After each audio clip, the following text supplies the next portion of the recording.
The server logs won't delete. Every keystroke buries me deeper. My boss just sent security to drag me out, and the FBI's on their way. I've got 30 seconds before that door opens, a stapler jammed in the lock, and one shot to grab the key fob off the guard's belt. If I fail, I'm the fall guy for a fraud I never committed. And the real criminals? They're already walking free. The server room hummed with a low, mechanical thrum that vibrated through the soles of David Miller's shoes. He pressed his back against the cold steel of a rack, the scent of ionized air and heated plastic stinging his nostrils.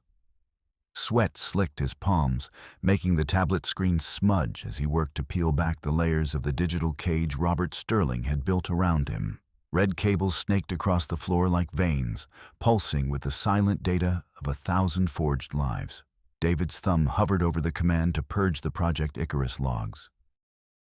On the monitor, a small gray window flickered into existence. A digital counter began to climb, the numbers ticking upward in rhythmic, neon green increments. It wasn't a progress bar. It was a heartbeat monitor for the system. Someone was watching. 1, 2, 3, 4. David whispered, his voice a dry rasp. He adjusted his rimless glasses, his fingers trembling. He needed the count to stay grounded. If he knew the sequence, he could predict the outcome. But the counter accelerated. The remote administrator was tracking his keystrokes in real time, anticipating every move before his fingers even hit the glass. The air in the room felt heavier, the oxygen being sucked out by the massive cooling fans. He bypassed the first layer of security, his mind racing through the architecture of the Apex financial hub. He had to delete the files, the evidence of a $100 million hole in the pension fund that Sterling had pinned on him. The cursor flashed red, a warning light in the dark. With a final, frantic swipe, David forced the deletion command. The screen froze for a heartbeat, then the logs vanished. He exhaled, the sound lost in the drone of the servers. But as the success notification appeared, the system went cold. The lights on the server racks turned from a steady blue to a mocking, static amber. The system locked him out. He was done, but he was trapped. David scrambled toward the heavy steel door, his heart hammering against his ribs like a bird in a cage. He could hear the heavy thud of boots echoing in the hallway. Security.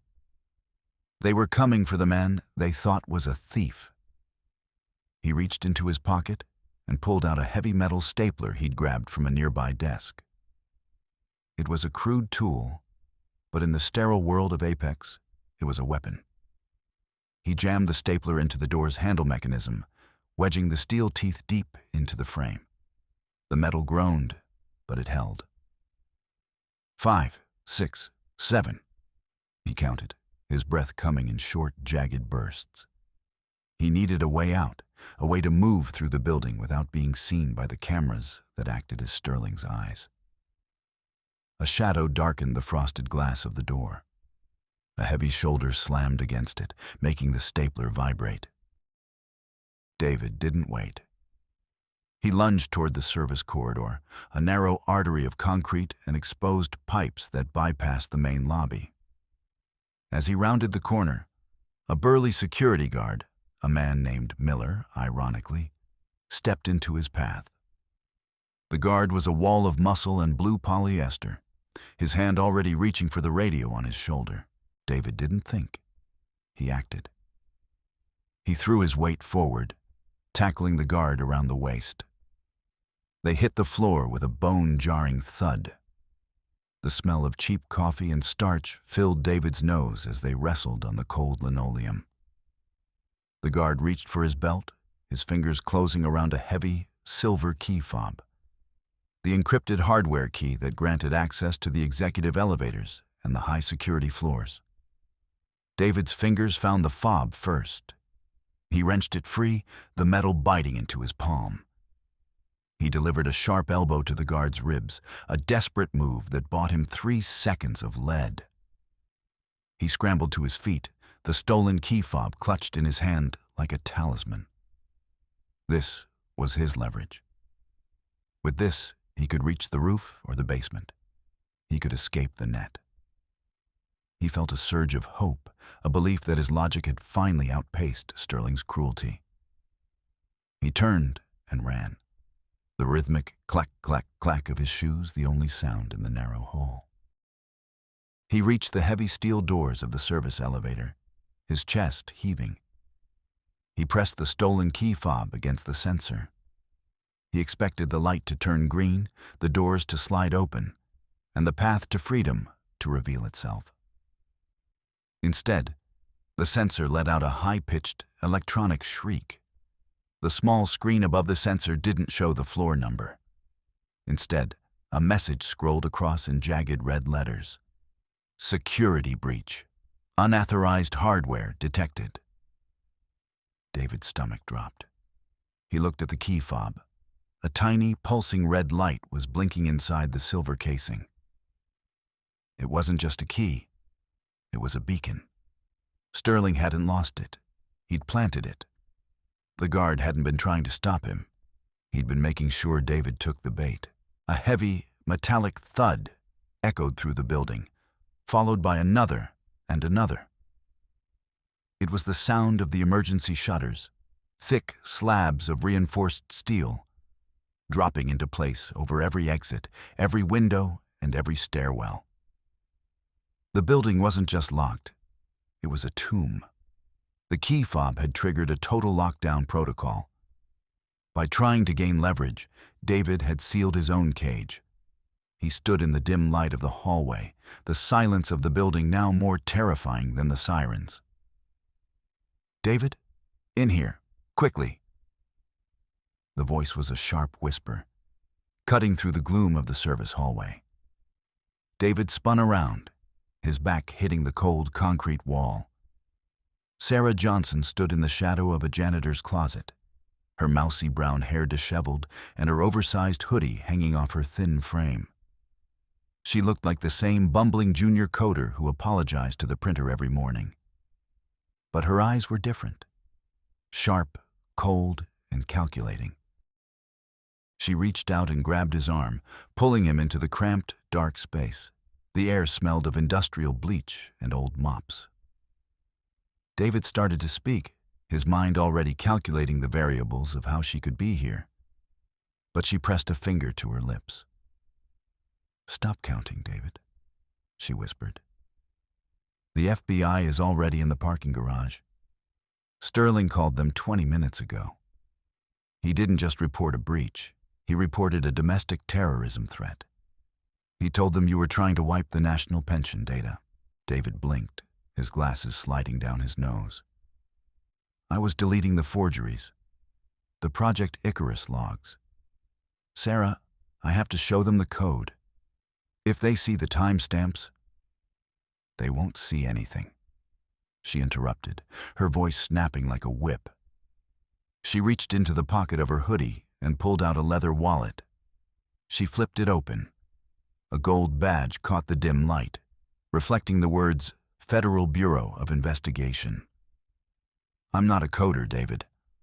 I'm an auditor with the Cybercrimes Task Force. I've been under at Apex for 6 months. I know Sterling is dirty, and I know Susan Whitaker is the one signing the checks." David felt the world tilt. The girl who whispered "sorry" to inanimate objects was a federal agent.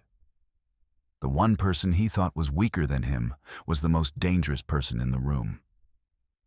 "You're investigating them?" David asked, his voice a low tremor. "I was investigating the firm," Sarah corrected. "But Sterling played his hand faster than we expected. He's using you as a lightning rod.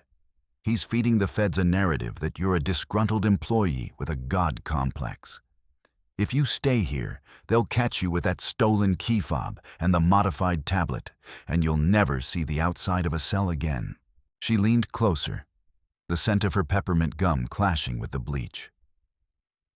You have to move. Now. Sterling is in the executive lounge with Whitaker. They're finalizing the handoff of the stolen funds.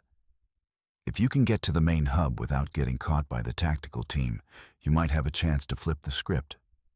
But David, if they see you, they will shoot.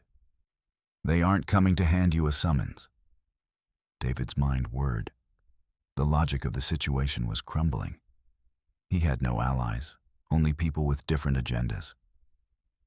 He looked at the badge, then at the dark hallway beyond the closet. Why are you telling me this? Why not just arrest me now? Sarah looked at the floor, a flicker of the intern returning to her face. Because the math doesn't add up, David. You're a counter. You're too precise to be this sloppy. Sterling is the error in the system, not you. Now go. Use the vents. They're the only thing not wired into the lockdown sensor. The weight of the situation sat on David's chest like a lead slab. He stepped out of the closet, the clack of his shoes replaced by a soft, frantic padding. He had to reach the executive floor. He had to find the truth before the men with the guns found him. The silence of the building was broken by the sharp, rhythmic chirp of David's phone. He fumbled for it in his pocket, his fingers numb. A notification flashed on the screen, the white light blinding in the dim hallway. It was an alert from his personal banking app. Deposit confirmed. $5 million. David stared at the zeros. $5 million. It was more money than he would earn in 3 lifetimes of counting. For a split second, a primal part of his brain felt a surge of relief. The mortgage, Jennifer's medical bills, the constant grinding fear of the red days, all of it could vanish. But then the logic kicked in, cold and unforgiving. This wasn't a gift. It was a noose. Sterling hadn't just framed him for the data breach. He was providing the motive. To the FBI agents currently breaching the ground floor, David Miller wasn't just a hacker. He was a traitor who had been paid handsomely to dismantle the firm's security. The digital paper trail was being paved in real time, leading straight to his doorstep. 10, 11, 12, David whispered, his voice cracking. He needed to move, but his legs felt like they were filled with sand. He turned toward the server room, the only place where he could perhaps find a terminal that wasn't locked down by the emergency protocol. He slipped through the heavy doors, the temperature dropping instantly. The server room was a canyon of humming black towers, the air bone-chillingly cold to protect the delicate machines. He moved toward the back, where the legacy terminals were kept. Older machines that ran on analog lines, often overlooked by modern security sweeps. A shadow moved at the end of the aisle. David froze. A man stepped out from behind a rack of blinking lights. He was tall, built like a heavyweight boxer, wearing a gray maintenance jumpsuit that didn't hide the military precision of his posture. This wasn't a janitor. This was Michael Davis, Sterling's shadow. Davis didn't say a word. He didn't need to. He reached into his belt and pulled out a black, telescopic baton. With a flick of his wrist, the metal segments extended with a sharp, terrifying crack. Davis began to hum. It was a low, vibrating sound, a tuneless melody that David recognized with a jolt of horror. It was a funeral dirge. The man moved with a predatory grace, closing the combat gap with terrifying speed. "I don't have the money," David stammered, backing away. His heel caught on a stray cable. "Sterling is lying to you too. He won't pay a witness." Davis didn't stop humming. He swung the baton. David ducked, the metal whistling inches above his head and smashing into a server rack with a shower of sparks. The smell of scorched dust filled the air. David scrambled backward, his hands searching the floor for anything to use as a shield. His fingers closed around a heavy plastic canister mounted to the wall, the emergency halon release. It was a break glass situation. The gas would displace the oxygen in the room to put out a fire, suffocating anything living within seconds. It was a suicide move. But David was out of options. He smashed the glass with the heel of his shoe and yanked the lever. A deafening roar filled the room as the high-pressure gas erupted from the ceiling vents.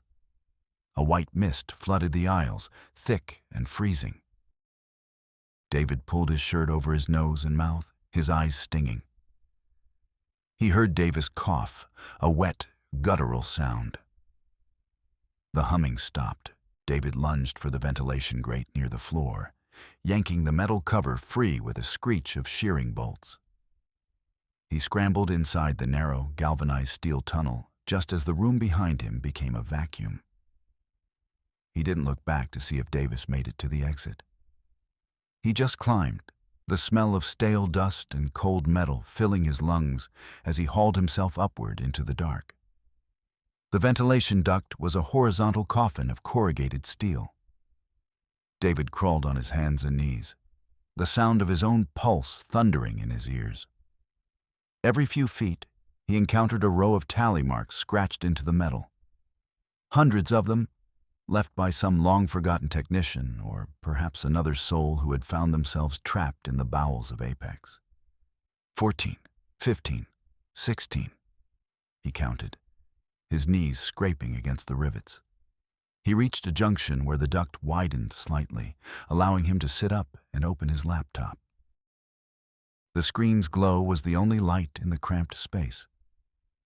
His fingers danced over the keys, his movements fueled by a desperate, focused energy.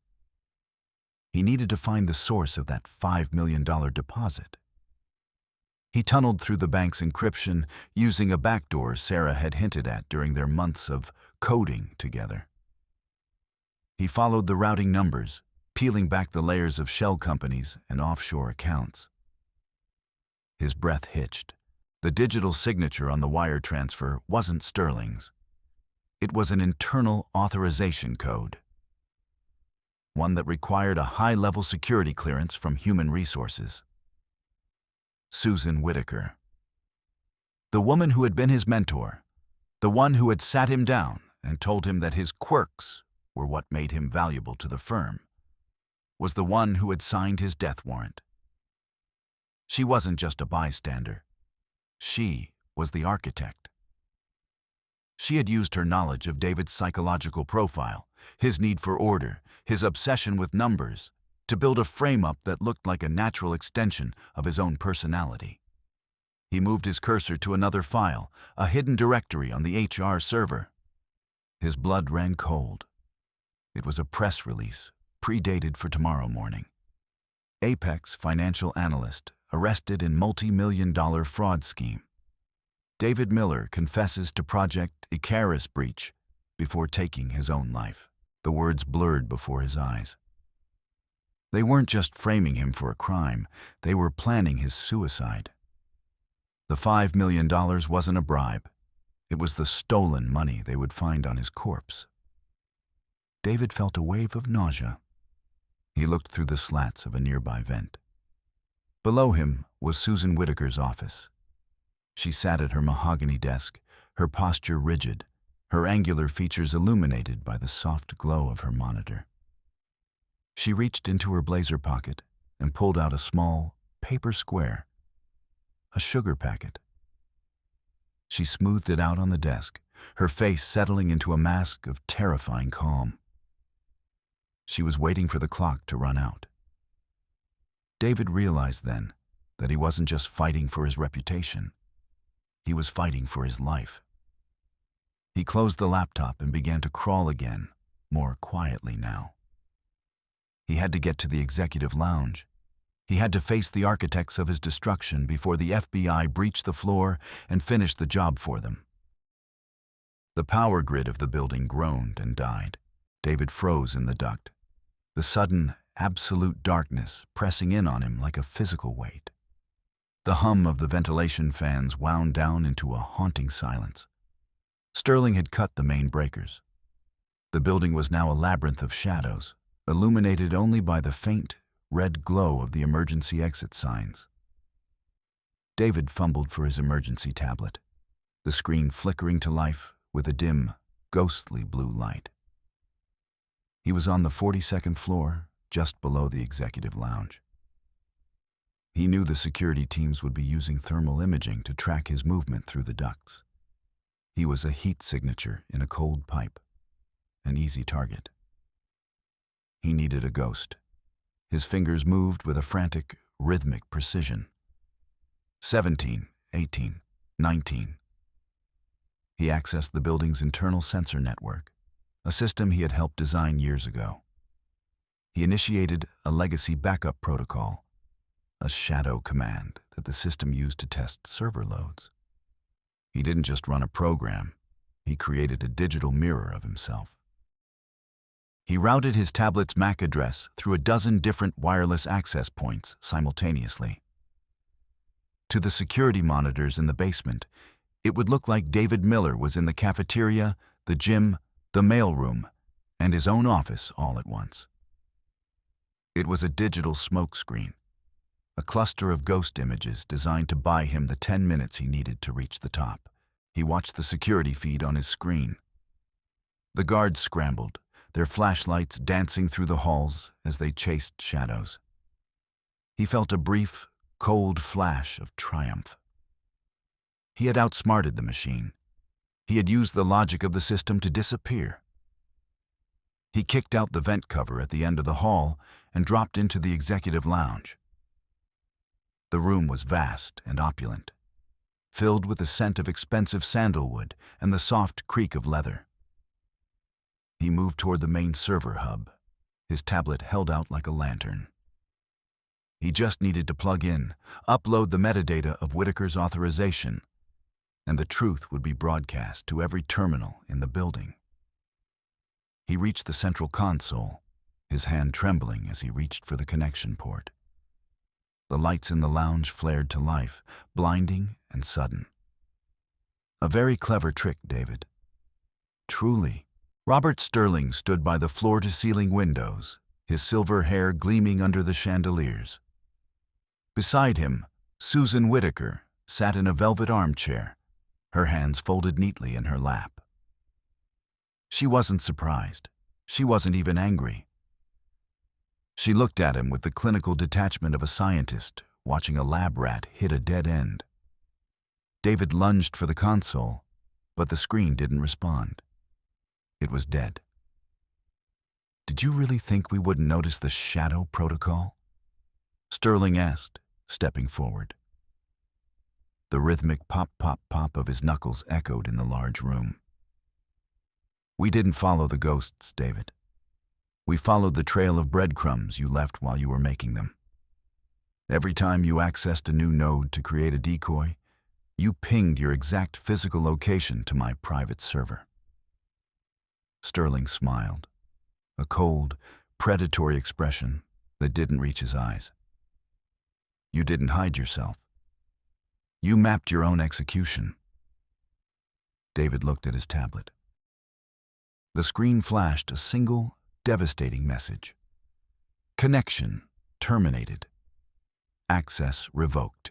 The ghost image hadn't been his salvation. It had been his tracker. Sterling had known about the legacy protocol all along. He had waited for David to use the smart solution, knowing it was the one thing that would pin him to a single point in space. David stood in the center of the room, his logic shattered, his allies gone, and the heavy thud of the FBI's breaching ram echoing from the floor below. The air in the executive lounge felt thin, as if the very atmosphere of the room was being sucked out by Sterling's presence. David backed away, his heels clicking on the polished marble floor.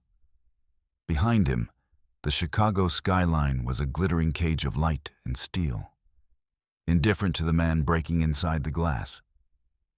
Sterling moved with a sudden, violent energy.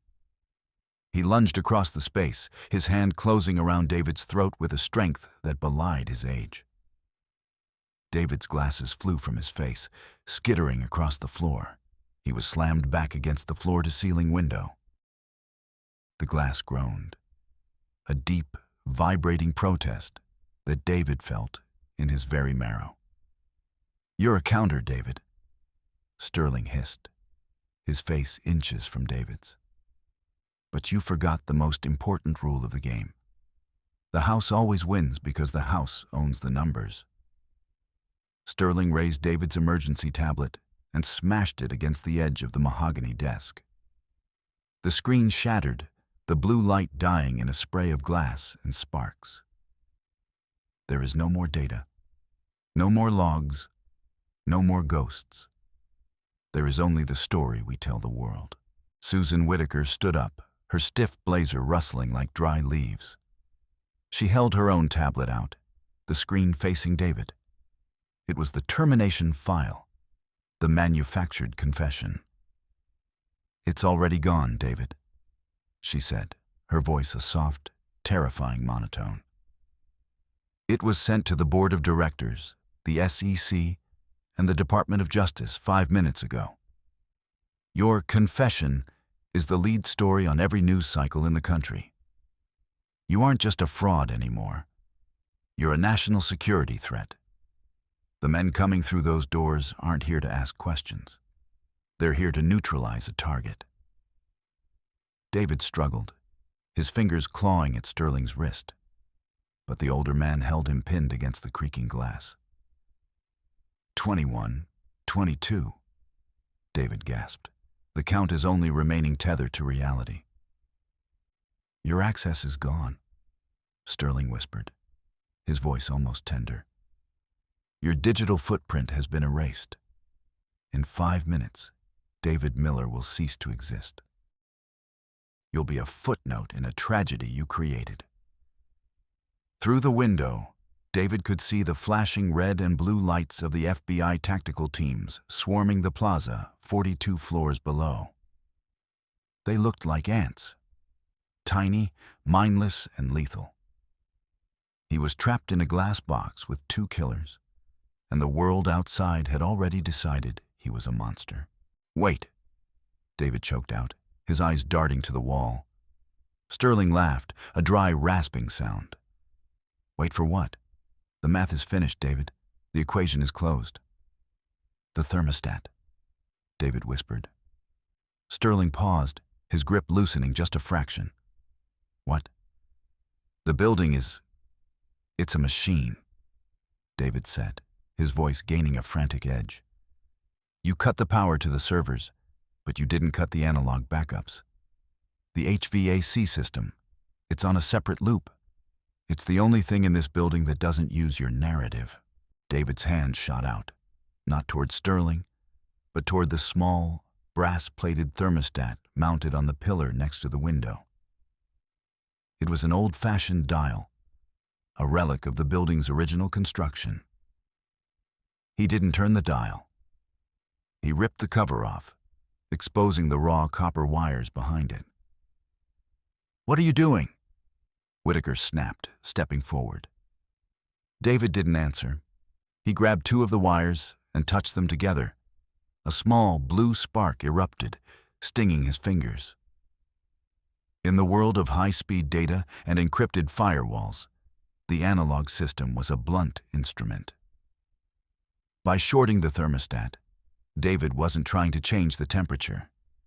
He was sending a high-voltage surge back through the control line, a line that was physically connected to the pneumatic door seals of the executive lounge. The building's safety protocol was hardwired. In the event of a biohazard or fire detected by the analog sensors, every pressurized door in the building would automatically fail safe to the open position to allow for evacuation. A deep, booming clunk echoed through the lounge. The heavy, soundproof doors at the far end of the room slid open with a hiss of escaping air. At the same moment, the elevator doors at the end of the hall chimed.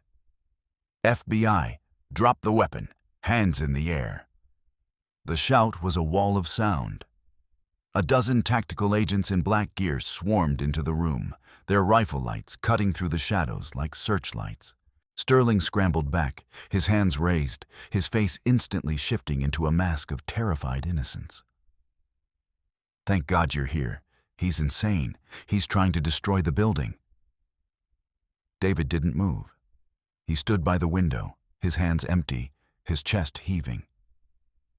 He looked at the giant trading monitors that lined the walls of the lounge, the massive screens that usually displayed stock prices and market trends. They were flickering. "Look at the screens, Robert," David said, his voice quiet but steady. Sterling turned.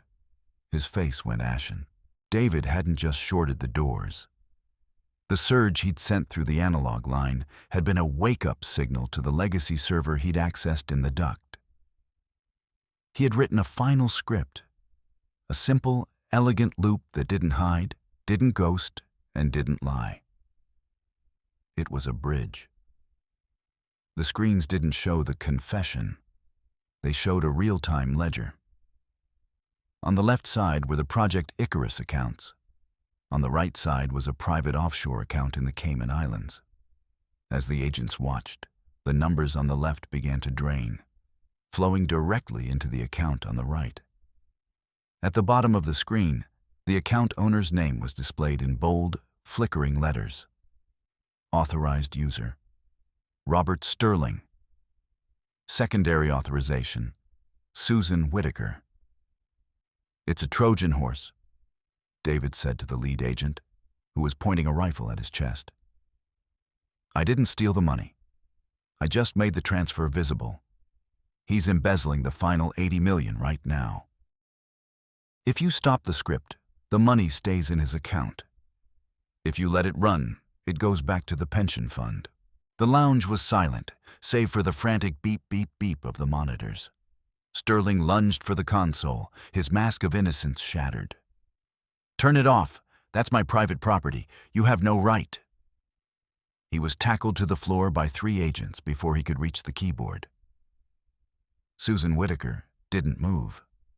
She simply reached into her pocket, pulled out a sugar packet, and began to shred it, the white grains falling like snow onto her expensive shoes. The lead agent lowered his rifle, looking from the screens to David. "You Miller?" David nodded. He walked to his desk, the desk where he had spent 10 years counting things for people who didn't care about the numbers. He picked up his security badge. The plastic was cold, the W in welcome still missing from the lobby sign he could see in his mind. He laid the badge on the mahogany surface, lining it up perfectly parallel to the edge of the desk. 23, 24, 25, he whispered. He walked past the agents, past the shouting Sterling, and past the broken Susan Whitaker. He didn't look at the screens. He didn't look at the money. He walked out of the lounge and into the hallway. The elevators were open. He stepped inside and pressed the button for the lobby. The lobby was a sea of chaos: agents, reporters, and stunned employees. David walked through the center of it, his eyes fixed on the revolving glass doors. He didn't stop to explain. He didn't stop to be a hero. He just walked. He stepped out into the Chicago night. The air was freezing, the wind howling through the canyons of steel. But for the first time in his life, it didn't feel oppressive. It felt clean. He looked at his hands. They weren't shaking anymore. He reached into his pocket and pulled out his phone. He dialed a number he knew by heart. "Jennifer?" he said, his voice breaking the silence of the street. "It's me. I'm coming home. And Jennifer, the world isn't red anymore. It's just quiet." He began to walk, his steps rhythmic and steady. He didn't count the stairs. He didn't count the seconds. He just walked into the dark, a man who had finally learned that while numbers are absolute, the person who counts them is the only thing that truly matters. The city of Chicago loomed above him, its millions of lights flickering like a giant, mechanical heart. David Miller disappeared into the crowd, a single variable in a system that would never be able to track him again. The end.